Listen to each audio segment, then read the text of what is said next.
सुबह की हरारी चाय को तन्हाई में शिप करना मुझे बेइंतहा पसंद है।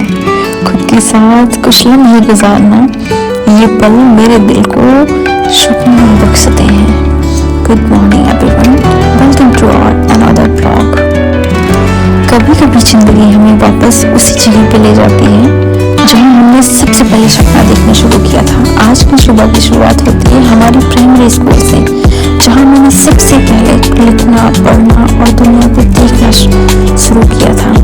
अंदर से ये स्कूल बिल्कुल मेरे बचपन की यादों से भरा हुआ था। मैं और मम्मी सुबह सुबह निकल पड़े थे खेत की सैर पर, एक छोटी सी वॉक पर। हवा हल्की थी, रास्ता शांत था और नेचर बिल्कुल गुड मॉर्निंग कह रहा था। जैसे कि हम रास्ते पर बढ़े, हमें दर्शन होता है हमारे पूर्वज की एक वेदी की। ऐसा माना जाता है कि इन्हीं के नाम से हमारे गांव का नाम पड़ा हुआ है।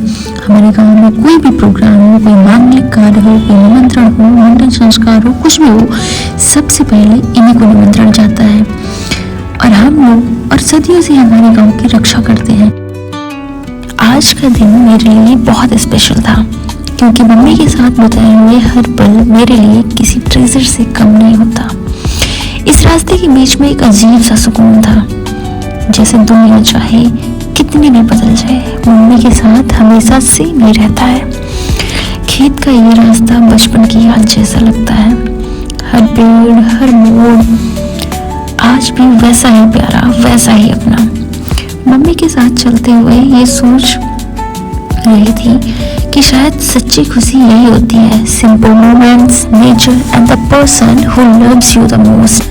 हवा चल रही थी, हमारे बाल उड़ रहे थे और मैं सोच रही थी खेत की इस ब्यूटी का हाफ क्रेडिट तो मैं हूँ, क्योंकि मैं खेतों के बीचों बीच जो खड़ी थी। लाइफ का सबसे प्यारा मोमेंट वो होता है जब आप मम्मी के साथ हो और आसपास नेचर की खुशबू हो। खेत का ये रास्ता हर बार मुझे याद दिलाता है that beauty is not in big things, it's hidden in some moments like this। आज के ब्लॉग की खास बात ये थी कि मैंने सिर्फ सीनरी नहीं दिखाई, I captured a feeling of peace, love, home। अगर आप कभी लाइफ में थक जाओ तो बस एक ऐसी जगह क्वाइट रास्ते पर वॉक करना, शायद आपको भी अपनी कहानी मिल जाए। इस रास्ते में कुछ अलग ही सुकून है। सनलाइट बिल्कुल सॉफ्ट थी, हवा हल्की थी and everything around me feel like a beautiful painting. हर फसल, हर खेत ऐसे दिख रहे थे मानो वो अपनी कोई कहानी सुना रहे हों और मैं बस चुपचाप उनको निहार रही थी। कभी कभी लाइफ में हम इतने बिजी हो जाते हैं कि हम अपने आसपास की छोटी छोटी खुशियों को देखना ही बंद कर देते हैं। खेत सिर्फ मिट्टी और पौधों का जहां नहीं होते, ये दिल को सुकून बख्शने वाले वो लम्हे होते हैं जहां इंसान खुद को दोबारा पा लेता है।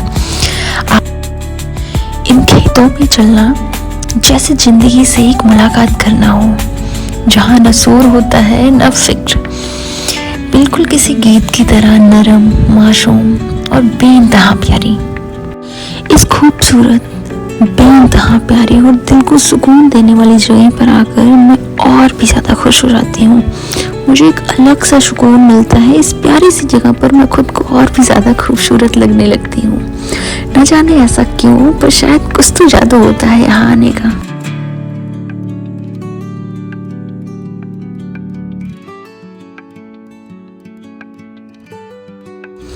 जब मैं इस खूबसूरत से नज़ारे को देखकर वापस लौट रही थी तो रास्ते में घास का एक फूल कैमरे से ज़्यादा मेरे दिल को सुकून दे रहा था और बहुत ही ब्यूटीफुल लग रहा था। कुछ जंगली जानवर, ये प्यारी सी धूप, ये रास्ते, ये हल्की सी ठंडी हवा और ये कुछ जंगली फलों के पेड़, ये सब इतना खूबसूरत लग रहा था कि शायद मैं शब्दों में भी बयां ना कर पाऊँ। वापस आते हुए रास्ते में मैंने बच्चों के साथ क्रिकेट खेला और ये मेरे बचपन को बिल्कुल लाकर मेरे सामने रख दिया। शायद ऐसे मैंने अपने बचपन में कभी खेला रहा होगा। इसे खेलकर एक अलग सा सुकून, एक अलग सी हंसी आ रही थी चेहरे पर। हाँ तो गाइस, जैसा कि आप देख रहे हैं मैं इस ब्लॉग में तो नहीं हूँ, मगर ये ब्लॉग लगा है मेरे हाथ, तो चलते हैं इसका करते हैं बकायदा वॉइस ओवर।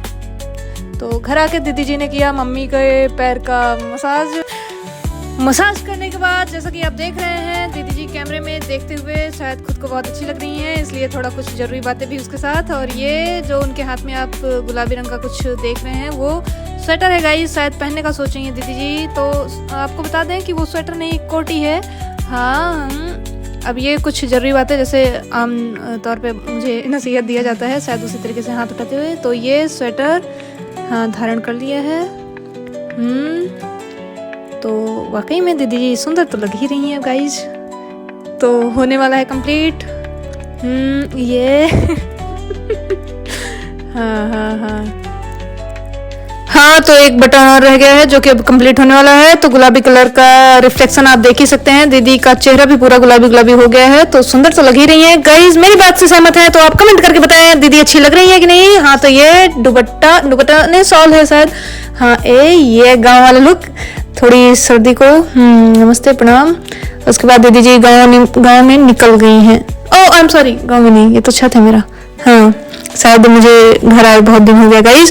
तो हाँ गई थी शायद मेरे ख्याल से छत पे कपड़े लाने के लिए। तो दीदी जी अपने नेचर लवर होने का प्रमाण देते हुए गाइस सनसेट में खो सी गई है कुछ। ये सूरज जी भगवान को पकड़ने का शायद कुछ यहाँ, ये दीदी जी की आत्मा निकल के यहाँ से यहाँ गई। अब यहाँ से आप देख सकते हैं ये यहाँ तो गाइस ये हार्ट कोरियन नहीं। तो गाइस ये गदेरा लोग दीदी के ट्यूशन के हैं। तो हाय बाय टाटा।